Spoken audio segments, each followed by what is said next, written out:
వేదిక మీద ఉన్న సహచర మంత్రివర్యులు మిత్రులు శ్రీధర్ బాబు గారికి, ఇంకొక మిత్రులు కోమటిరెడ్డి వెంకటరెడ్డి గారికి, ప్రింట్ అండ్ ఎలక్ట్రానిక్ మీడియా మిత్రులందరికీ మనస్ఫూర్తిగా నమస్కారం. ఈరోజు గౌరవ ముఖ్యమంత్రి గారి అధ్యక్షతన రాష్ట్ర కేబినెట్ సమావేశం ఎన్నికల కోడ్లో కేంద్ర ఎన్నికల కమిషన్ నుంచి పర్మిషన్ తీసుకొని కేబినెట్ ఈరోజు పెట్టడం జరిగింది.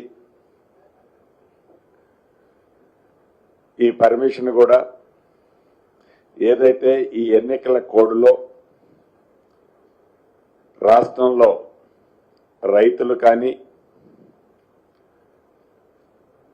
అదే రకంగా స్కూల్స్ ఓపెనింగ్ రాబోతున్నాయి, మళ్ళా రైతులకి సీజన్ స్టార్ట్ కాబోతుంది, పండించిన పంట ధాన్యంలో ఒక ప్రాబ్లం ఉంది, అదే రకంగా కాళేశ్వరం మీద నేషనల్ డ్యామ్ సేఫ్టీ అథారిటీ ఒక మధ్యంతర రిపోర్టును కూడా ఇచ్చింది.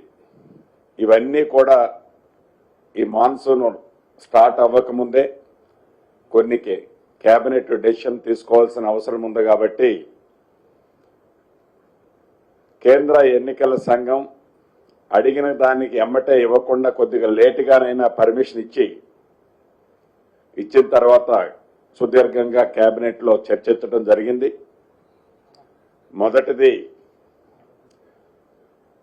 ఏదైతే యాసంగిలో తెలంగాణ రాష్ట్రంలో పండించిన ధాన్యం విషయంలో సుమారు ఇప్పటి వరకు 36 లక్షల మెట్రిక్ టన్నులు సివిల్ సప్లై డిపార్ట్మెంట్ సేకరించడం జరిగింది.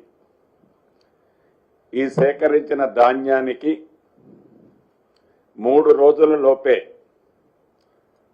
ప్రతి రైతన్నకు గతంలో ఎన్నడూ లేని విధంగా వారి డబ్బులు వారి అకౌంట్లో వేయటం జరిగింది. అంతేకాదు అన్న ప్రకారం ఇవ్వటమే కాకుండా ఎక్కడైతే పంట దేశంలో ఏ స్టేట్ గవర్నమెంట్ కూడా ఈ సివిల్ సప్లై ద్వారా ఇంత అడ్వాన్స్గా ధాన్యాన్ని సేకరించిన సందర్భం లేదు. గడిచిన 10 సంవత్సరాల్లో కూడా గత ప్రభుత్వంలో ఇంత అడ్వాన్స్గా పండిన పంటని ప్రభుత్వం సేకరించిన సందర్భాలు లేదు. ఈ ప్రభుత్వం ప్రజల ప్రభుత్వం, రైతుల ప్రభుత్వమైన ఈ ప్రభుత్వం గౌరవ ముఖ్యమంత్రి గారు రేవంత్ రెడ్డి గారి నాయకత్వంలో ధాన్యాన్ని సేకరించడమే కాకుండా ధాన్యం తీసుకున్న దానికి 3 రోజుల్లోపే పేమెంట్ ఇచ్చారన్నది యావత్ తెలంగాణ రాష్ట్రంలో ఉన్న రైతన్నలు గమనించాలి. రెండవ విషయం, ఏదైతే అకాల వర్షాలు ఎప్పుడూ లేని విధంగా రాష్ట్రంలో గడిచిన 10 రోజుల నుంచి పడుతున్న సంగతి యావత్ తెలంగాణ రాష్ట్ర ప్రజలకి, రైతన్నలకి అందరికీ తెలిసిందే. ఈ అకాల వర్షాల వలన రాష్ట్ర ప్రభుత్వం ఎన్ని ప్రత్యేకమైన జాగ్రత్తలు తీసుకున్నప్పటికీ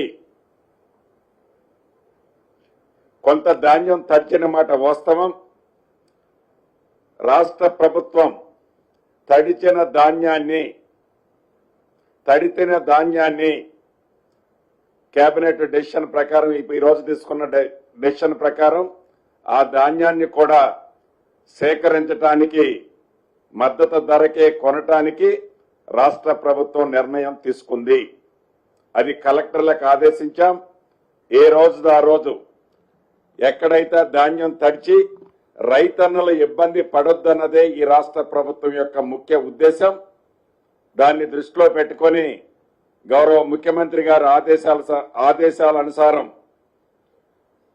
ధాన్యము తడిచిన రైతన్నలు ఎవరూ కూడా ఆందోళన చెందొద్దని, అలా తడిచిన ధాన్యాన్ని రాష్ట్ర ప్రభుత్వం ₹1 కూడా ఎంఎస్పీకి తగ్గకుండా కొనే బాధ్యత రాష్ట్ర ప్రభుత్వం తీసుకుంటుందని కేబినెట్ నిర్ణయం తీసుకున్నది.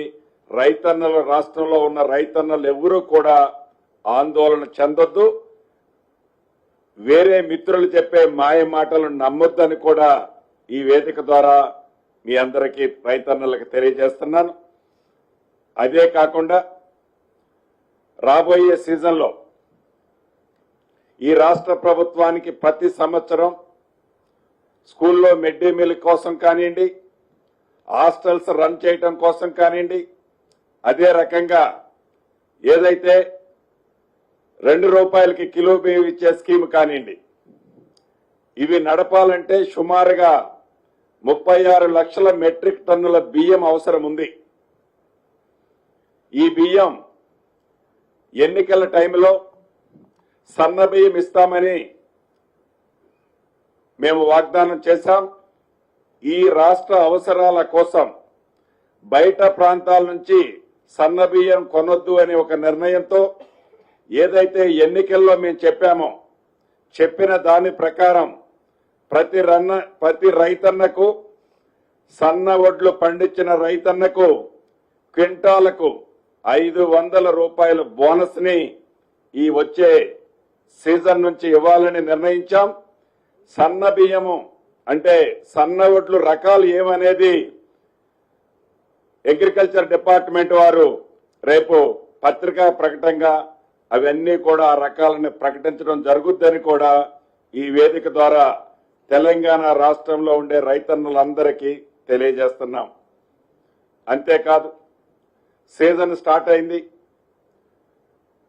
ఈ సీజన్కి కావలసిన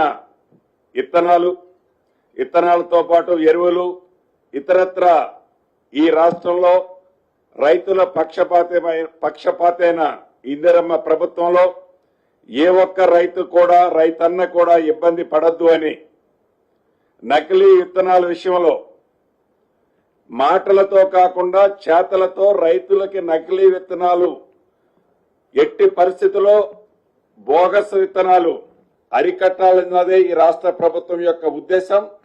దాన్ని దృష్టిలో పెట్టుకొని చాలా క్లియర్ గా గౌరవ ముఖ్యమంత్రి గారు అధికారులకు ఆదేశించడం జరిగింది. ఎవరైతే నకిలీ విత్తనాలు సృష్టిస్తారో, నకిలీ విత్తనాలు అమ్ముతారో, నకిలీ విత్తనాలు అమ్మి నకిలీ రెసిప్ట్లు ఇస్తారో వారందరి మీద కఠినమైన చర్యలు తీసుకునే విధంగా ఆదేశాలు ఇచ్చారు. అదే రకంగా ఎవరైతే రైతన్నలు లూజు విత్తనాలు కొనొద్దని, ఎవరైతే అఫీషియల్ గా కంపెనీల దగ్గరే కొనాలని, కొన్న రైతన్నలు ఆ రిసిప్ట్లు పంట అయిపోయేంత వరకు భద్రంగా ఉంచుకోవాలని గౌరవ ముఖ్యమంత్రి గారు గాని కేబినెట్ గాని నిర్ణయించి అధికారులకి ఆ రకమైన సందేశాలు థియేటర్ల ద్వారా ఇతరత్ర సామాన్య ప్రజల్లోకి, సామాన్య గ్రామీణ ప్రాంతంలోకి చేరవేసే విధానాన్ని తీసుకెళ్లాలని కూడా కేబినెట్ నిర్ణయించింది. దీంతో పాటుగా విద్య పట్ల ఈ రాష్ట్ర ప్రభుత్వం ఎంత చిత్తశుద్ధితో ఈనాడు ఉందో మీకు తెలియంది కాదు. స్కూల్స్ ఓపెన్ చేసే టైం దగ్గరకు వచ్చింది. అది June 12 నాడు ఉంది.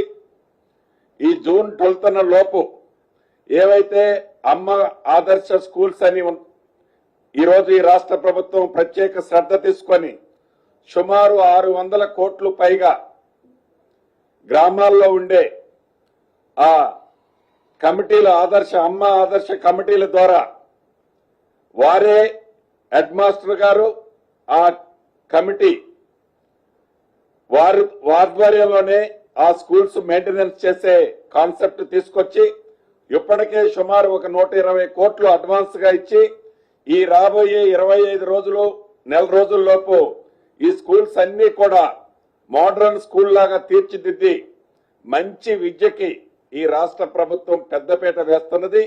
అది మాటలతో కాకుండా చేతలతో చేయాలన్నదే ఈ ఇందిరమ్మ రాజ్యం యొక్క ఉద్దేశం. దాంట్లో ప్రత్యేకమైన ఆలోచనతో దానికి ఒక కమిటీని కూడా కాన్స్టిట్యూట్ చేశారు. దానికి శ్రీధరబాబు గారిని ఆ కమిటీ అధ్యక్షులుగా కూడా కేబినెట్ సబ్ కమిటీకి అధ్యక్షులుగా శ్రీధరబాబు గారిని కూడా నిర్ణయించడం జరిగింది.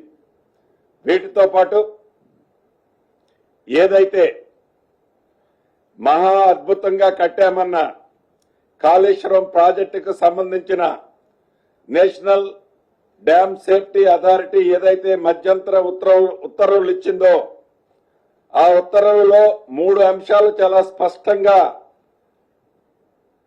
ఆ నేషనల్ డ్యామ్ సేఫ్టీ అథారిటీ వాళ్ళు ఇచ్చారు. ఒకటి, ఏదైతే ఈ 3 బ్యారేజీల్లో ఇప్పటికి స్పష్టంగా మేడిగడ్డ విజువల్స్నే కనిపిస్తున్నాయి, అన్నారం లీకేజ్ ఉంది, 3వ డ్యామ్ కూడా ప్రమాదంలో ఉంది. కాబట్టి ఈ 3 డ్యాములలో గేట్లు ప్రీ ఫ్లోలో ఉంచాలి తప్ప ఒక్క చుక్క నీరు కూడా ఆపొద్దని, ఏవైనా రిపేర్లు చేసినా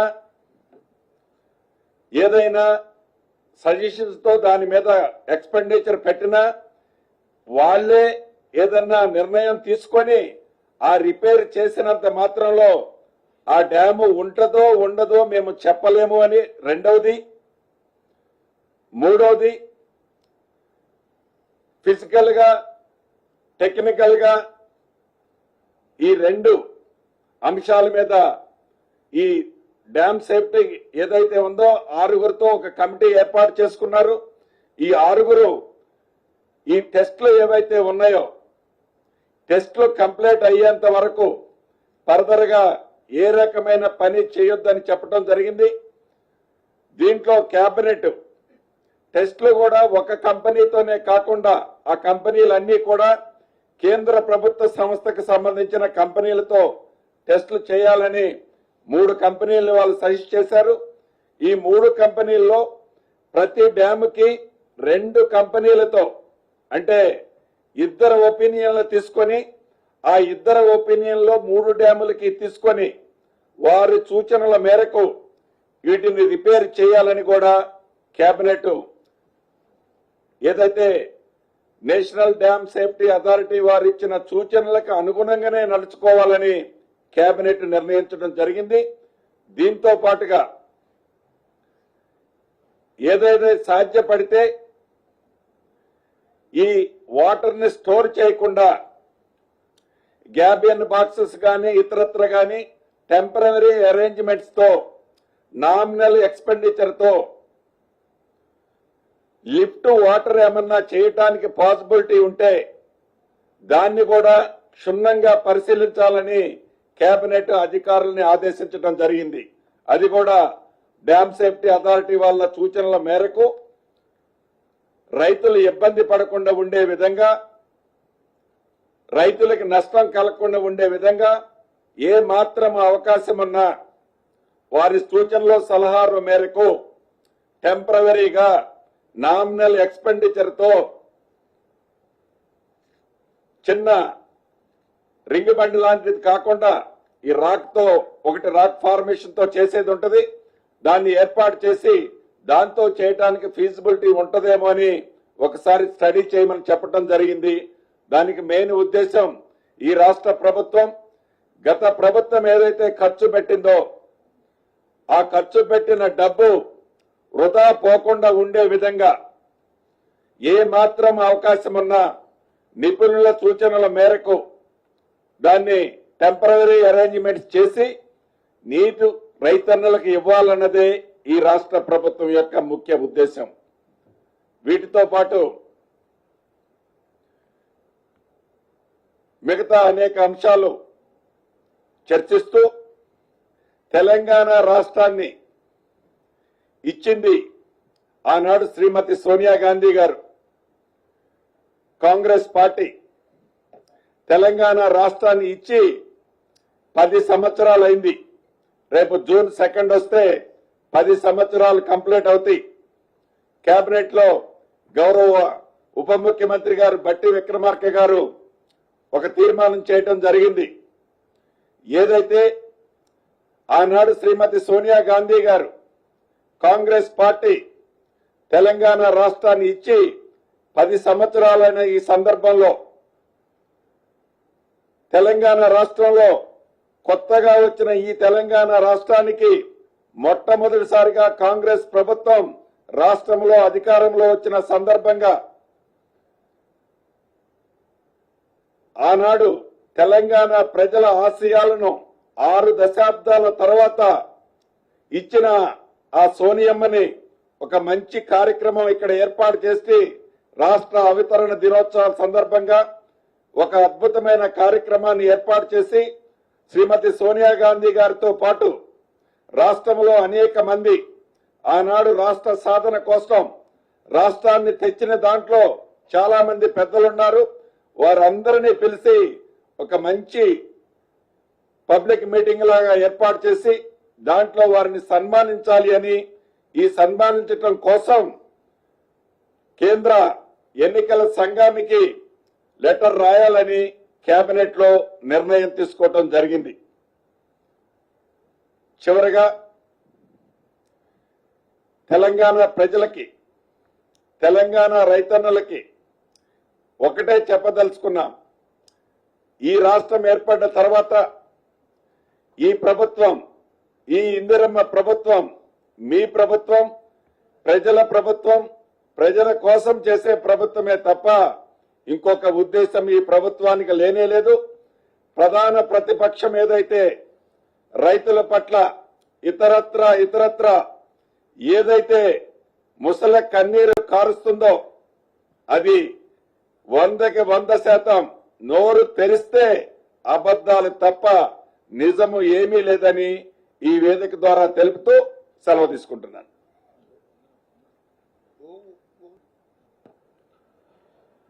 పాత్రికేయ మిత్రులందరికీ నమస్కారం. పెద్దలు వెంకన్న గారితో పాటు పెద్దలు శ్రీనివాసరెడ్డి గారు ఈరోజు కేబినెట్ సమావేశానికి సంబంధించిన ప్రధానమైన అంశాలని మా సహచర మంత్రివర్గ సభ్యులు శ్రీనివాసరెడ్డి గారు వివరంగా తెలియజేయడం జరిగింది. మా ప్రభుత్వానికి ప్రాధాన్యతలు: 1 వ్యవసాయం, 2 విద్య, 3వది ఈరోజు మేము ప్రజలకు ఇచ్చిన వాగ్దానాలు పూర్తి స్థాయిలో పూరించాలని కేబినెట్లో ప్రధానంగా కేంద్ర ఎన్నికల కమిషన్ పరంగా మా అభ్యర్థన మేరకు ఇచ్చిన సారాంశాన్ని దృష్టిలో పెట్టుకొని ధాన్య సేకరణ విషయంలో ఎప్పుడు లేని విధంగా ధాన్య సేకరణకు సంబంధించి రైతులకు ఇబ్బంది లేకుండా, ధాన్య కొనుగోలు విషయంలో ఒక్క గింజ కూడా తరుగు లేకుండా రైతులకు సంబంధించి గత దశాబ్ద కాలం పాటు వారు పడిన పాటలను దృష్టిలో పెట్టుకొని ధాన్యాన్ని కొనుగోలు చేయటం, 3 రోజుల్లోనే వారికి పూర్తి స్థాయిలో వారికి పేమెంట్ చేయటం, దానికి తోడు ఈరోజు అకాల వర్షాలు దృష్టిలో పెట్టుకొని కూడా ఎక్కడైతే పంట చేలుపైన స్టాండింగ్ క్రాప్ దెబ్బతిన్నదో స్టాండింగ్ క్రాప్ విషయంలో కూడా క్రాప్ కంపెన్సేషన్కు సంబంధించి ఎన్యూమరేషన్ చేసి ఇప్పటి వరకు జిల్లా కలెక్టర్, వ్యవసాయ అధికారులు ఎన్యూమరేట్ చేసి ప్రభుత్వానికి సమాచారాన్ని పంపించడం జరిగింది. ముఖ్యమంత్రి గారు, అదేవిధంగా వ్యవసాయ శాఖ మంత్రి గారు ఈ అకాల వర్షాల వల్ల స్టాండింగ్ క్రాప్స్ ఏవైతే దెబ్బతిన్నాయో వారికి నష్టపరిహారం ఇస్తారని ప్రజలకు తెలియజేయడం జరిగింది. ఆ క్రమేణా ఈరోజు హార్వెస్ట్ చేసిన పంట, మార్కెట్లకు వచ్చిన పంటకు సంబంధించి వర్షాకాలం అకాల వర్షంలో దెబ్బతిన్న పంటకు సంబంధించి ఇంతకుముందే మా సహచరులు చెప్పినట్టు ఎక్కడైతే అకాల వర్షం వలన దెబ్బతిన్న ఆ పంటకు సంబంధించి కూడా పూర్తి స్థాయిలో కనీస మద్దతు ధరతో ధాన్యాన్ని కొనుగోలు చేయటం మా బాధ్యతగా, ఎవరు కూడా రైతులు ఆందోళన చెందొద్దని మేము కేబినెట్లో కూడా నిర్ణయం తీసుకొని వారికి తెలియజేస్తా ఉన్నాం. ధాన్యం కొనుగోలు విషయంలో ఎప్పుడు లేని విధంగా మరి ఎక్కడ ఏ కొనుగోలు కేంద్రం దగ్గరికి వెళ్ళినా సమయం ఎక్కువ రైతులు వెయిట్ చేయకుండా కొనుగోలు కార్యక్రమాలు మొట్టమొదటిసారి అందరు రైతులు కూడా సంతోషంగా ఉన్నారు. మిగతా ధాన్యం ఎక్కడైతే లేటుగా సోయింగ్ చేయడం జరిగిందో ఆ ధాన్యం మార్కెట్లకు వచ్చినప్పుడు వారన్నిటిని కూడా మరింత వేగవంతంగా కొనుగోలు చేయాలని, వారికి ఏ పరంగా ఇబ్బంది రాకుండా చేయాలని మా ప్రధానం. అదేవిధంగా విద్యా వ్యవస్థకు సంబంధించి రాష్ట్ర ప్రజలందరూ కూడా చూస్తూ ఉన్నారు. గత దశాబ్ద కాలం పాటు విద్యా వ్యవస్థను విస్మరించిన గత టీఆర్ఎస్ ప్రభుత్వ పరిపాలన విద్యకు పెద్దపీట వేయాలని ఈరోజు పాఠశాల విద్య కానీ, సాంకేతిక విద్య కానీ, హయ్యర్ ఎడ్యుకేషన్కు సంబంధించిన విద్య కానీ రాబోయే కాలంలో విద్యకు సంబంధించి ఎక్కడైతే ఉపాధి కల్పించే నాణ్యత పరంగా రేపు స్కిల్కు సంబంధించిన విద్య కానీ మా ప్రధానమైన బాధ్యతగా వాటికి పెద్దగా ఇవ్వాలని ఆలోచన చేసి సుదీర్ఘంగా మొత్తం ముఖ్యమంత్రి గారితో పాటు సహచర మంత్రివర్గ పెద్దలందరూ కూడా సుదీర్ఘంగా చర్చించి మార్పు చూపెట్టాలి. గత దశాబ్ద కాలం పాటు తెలంగాణ విద్యార్థులు ఏ నష్టపోయినారో దాని నష్టాన్ని పూరించే కార్యక్రమంతో పాటు మన విద్యార్థులకి అందరికీ కూడా అన్ని విధాల ఒకటి నాణ్యమైన విద్య, క్వాలిటేటివ్ ఎడ్యుకేషన్, రెండవది ఇన్ఫ్రాస్ట్రక్చర్ విషయంలో కానీ బోధనేతర సంబంధించిన అంశాల విషయంలో విద్యకు పెద్దపీట వేయాలనే దృష్ట్యా సుదీర్ఘమైన చర్చ ప్రతి ఒక్క మంత్రివర్గ సహచరులు వారి సలహా సూచనలతో పాటు రేపు రాబోయే కాలంలో గొప్ప మానవ వనరులను తయారు చేయాలి తెలంగాణ రాష్ట్రంలో అని ఆలోచన చేసి పాఠశాల విద్యకు సంబంధించి రేపు జూన్ 12వ తారీఖు నాడు పాఠశాలలు తిరిగి ప్రారంభం కాబోతున్న సందర్భంలో మార్పు చూపెట్టాలి 10 సంవత్సరాల కాలం లేని మార్పు చూపెట్టాలనే ఒక ఆలోచనతో ఈరోజు పాఠశాలల కమిటీకి సంబంధించి అమ్మ పాఠశాలల కమిటీలకు సంబంధించి దాదాపు 600 కోట్ల రూపాయలను రిలీజ్ చేసి పాఠశాలలకు సంబంధించిన మౌలిక సదుపాయాలు, టాయిలెట్స్ ఏర్పాటుతో పాటు అన్ని అంగుళాలతో ఆ పాఠశాలలు కనపడాలని, ఉండాలని, ప్రైవేటు పాఠశాలల కంటే ధీటుగా ప్రభుత్వ పాఠశాలలు ఉండాలనే ఒక ఆలోచనతో గొప్ప కార్యక్రమాన్ని మొదలుపెట్టి ఈ అమ్మ పాఠశాలల కమిటీకి సంబంధించి ఆ నిర్వహణ కూడా అక్కడ ఉన్న ఒక తల్లి మహిళల గ్రూపులకు సంబంధించిన వారితోనే ఈ పనులన్నీ చేపట్టాలని ఆలోచన చేసి కార్యాచరణ మొదలు కావటం జరిగింది. ఎన్నికల కంటే ముందే ఈ పాలసీ నిర్ణయం తీసుకోవటం వల్ల దానికి సంబంధించి ఎన్నికలు మొదలైన తర్వాత కార్యాచరణ మొదలై పూర్తి స్థాయిలో రేపు 12వ తారీఖు వరకు మెజారిటీ పాఠశాలలకు సంబంధించి ఇన్ఫ్రాస్ట్రక్చర్ ఇంకా మెరుగైన రీతిలో ఒక మార్పు చూపెట్టే కార్యక్రమం ఈ రాష్ట్ర ప్రజలకు, రాష్ట్ర విద్యార్థులకు చూపెడతామని మేము ఈ కేబినెట్లో పెద్ద ఎత్తున చర్చ జరగడం జరిగింది. ఇంతకుముందు మరొక ప్రధానమైన అంశం నేషనల్ డ్యామ్ సేఫ్టీ అథారిటీకి సంబంధించి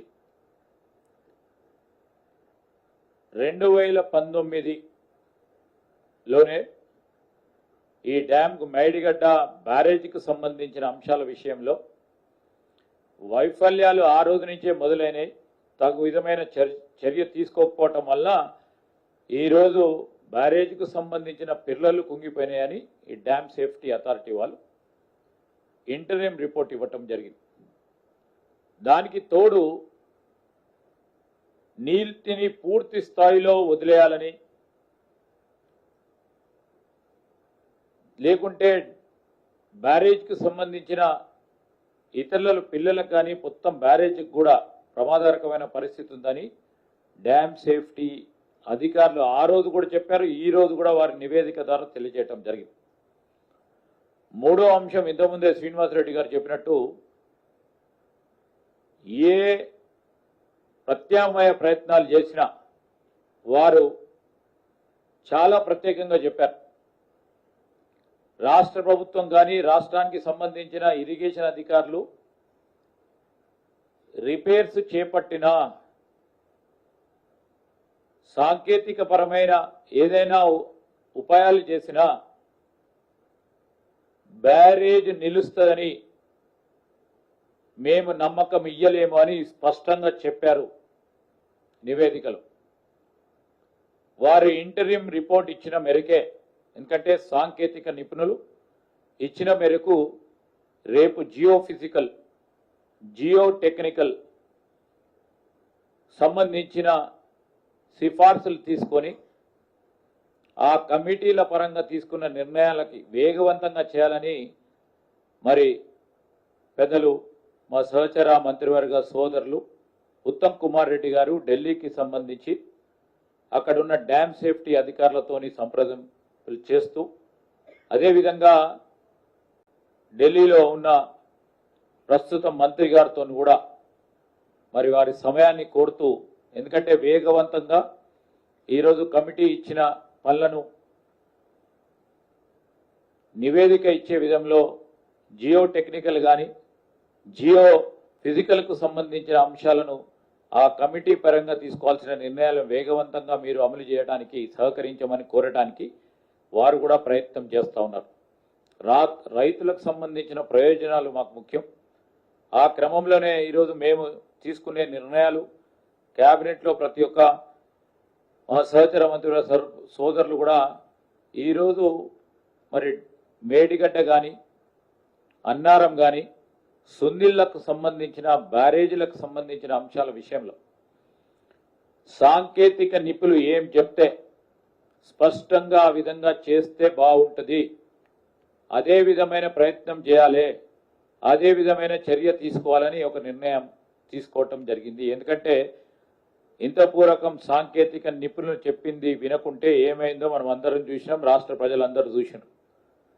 మళ్ళొకసారి ఆ విధంగా జరగకుండా ఉండాలని ఒక అభిప్రాయంతో ప్రజాధనం దుర్వినియోగం కావద్దనే ఒక ప్రధానమైన అంశంతో సాంకేతిక నిపుణులు ప్రత్యేకంగా దేశానికి సంబంధించి డ్యామ్ సేఫ్టీ అధికారులు చెప్పిన విధంగా రేపు రాష్ట్రానికి సంబంధించిన ఇరిగేషన్ అధికారులు మరి ఆ విధమైన ప్రయత్నం చేసి రైతుల ప్రయోజనాలను కాపాడే కార్యక్రమం చేసి తీరుతామని మేము ఈ విషయంలో ఒక స్పష్టతతో మేము ముందుకు వెళ్తున్నామని రైతు సోదరులందరికీ కూడా మనవి చేస్తా ఉన్నాం.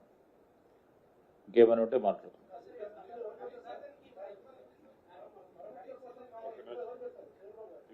వెంకన్న మాట్లాడతారు, మాట్లాడే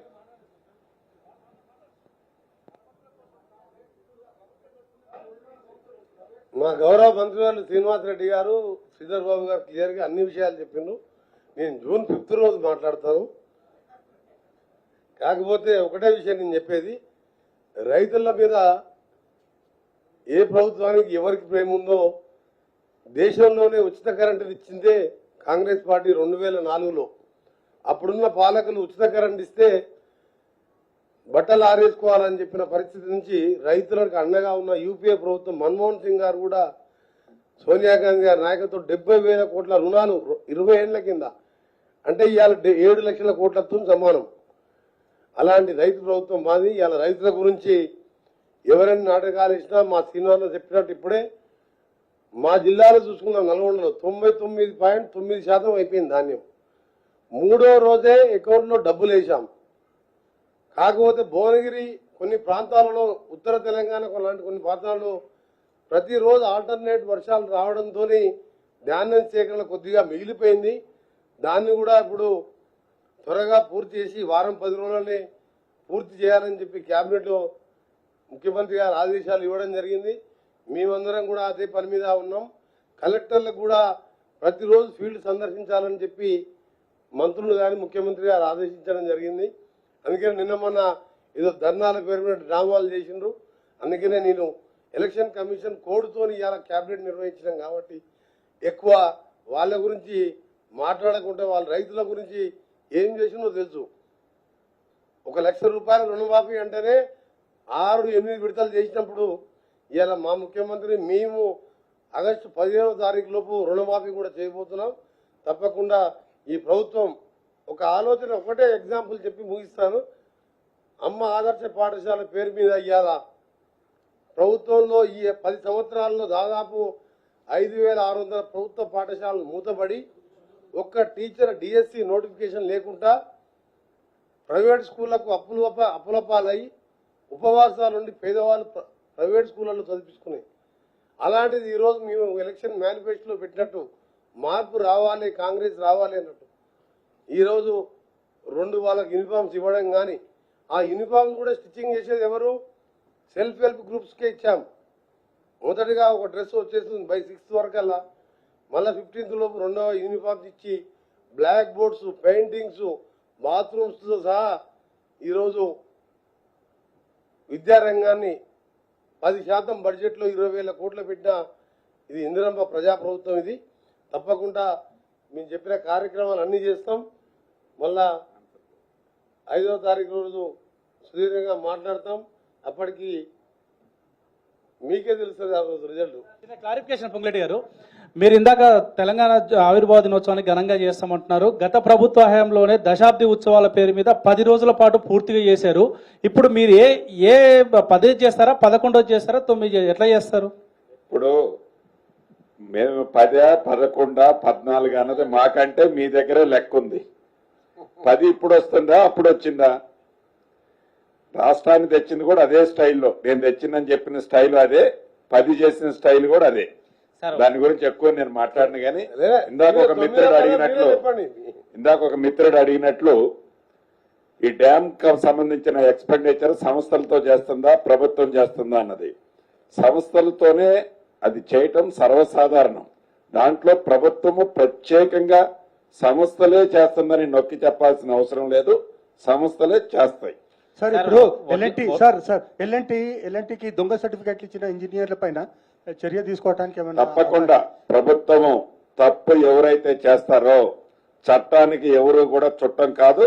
తప్పు చేసిన ప్రతి వాళ్ళకి శిక్ష తప్పదు. సార్ ఇంకోటి సార్, ఇంకా మేడిగడ్డ దగ్గర ఎట్లాగూ పంపింగ్ పాసిబుల్ కాదు కాబట్టి అన్నారం దగ్గర నుంచి పంపింగ్ చేసే ఆ ఫీజిబిలిటీ గురించి ఇందాక నేను చెప్పింది.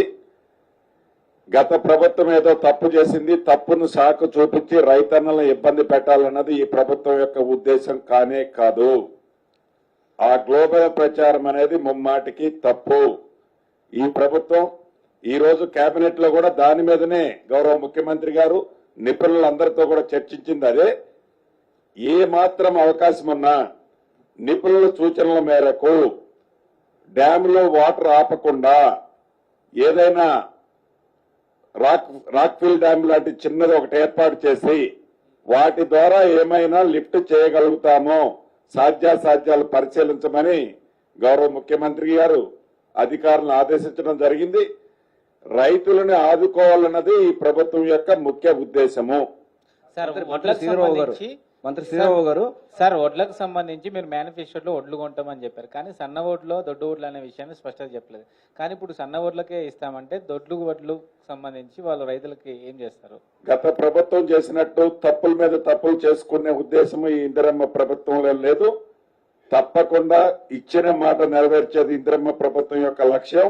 విడతల వారీగా అన్ని చేసి చూపిస్తుంది ఈ ప్రభుత్వం. ఇదైనా ఈ ప్రభుత్వం చేస్తుంది. అడిగే నైతిక హక్కు ఆ ప్రభుత్వానికి ఏడుంది? నైతిక హక్కు ఉందా మాట్లాడటానికి?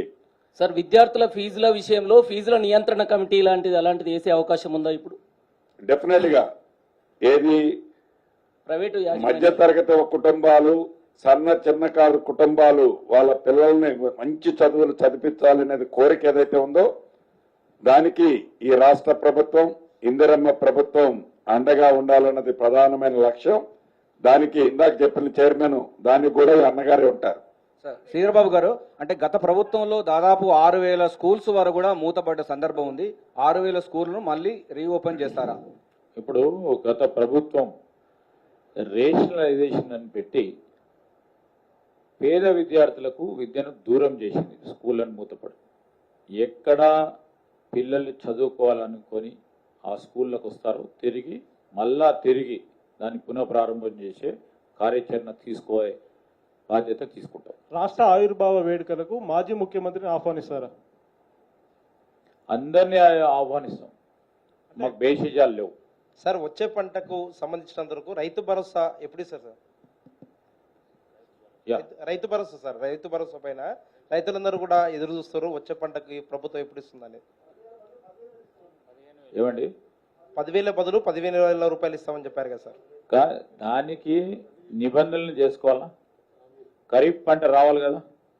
మీరే చూస్తారు ఒకటి తర్వాత ఒకటి మేము పనిచేస్తూ మేము ప్రజలకు ఇచ్చిన వాగ్దానాలను తీసుకుంటాం. రైతు భరోసాతో పాటు ఇంకా అనేక మేనిఫెస్టోలో పెట్టిన అనేక అంశాలు ఉన్నాయి. తప్పకుండా ఒకటి తర్వాత ఒకటి కార్యాచరణలో పెడతాం, అమలు చేస్తాం. మంత్రి గారు, పంటకు క్వింటాల్కు సంబంధించి అంటే ఒక 40 కిలోల బ్యాగ్కి 4 కిలోల వరకు తరుగు తీసేశారు. అంటే క్వింటాల్కు 10 క్వింటాల వరకు రైతులకు నష్టం జరిగింది. ఎప్పుడు ఈసారి అంటే తరుగు తీసేశారు, 10 కిలోల వరకు నష్టం జరిగింది. దానిపైన ఏమన్నా చర్యలు తీసుకోబోతున్నారు? మీ 100% చెప్తా ఉన్నాం. ఈరోజు రైతులు సంతోషంగా ఉన్నారు. తరుగు పేరిట బస్తాకు గింజ తరుగు చేసిన వారిపైన చర్య తీసుకుంటాం ఎట్టి పరిస్థితిలో. ఇది మాకు ప్రజలకు చెప్పాల్సిన అవసరం, బాధ్యత ఉంది. ఖచ్చితంగా చర్య తీసుకుంటాం. ఇంకొకటి అదే దాని మీదనే గౌరవ సీఎం గారు కూడా కలెక్టర్లు కూడా ఫీల్డ్కి వెళ్ళి గ్రామాలను అన్ని మండలాలు తిరగాలని చెప్పిండ్రు. ఒక్కొక్క జిల్లా తిరగాలంటే 2-3 గంటల జిల్లా మొత్తం తిరగవచ్చు. దాని మీద కూడా ప్రత్యేకంగా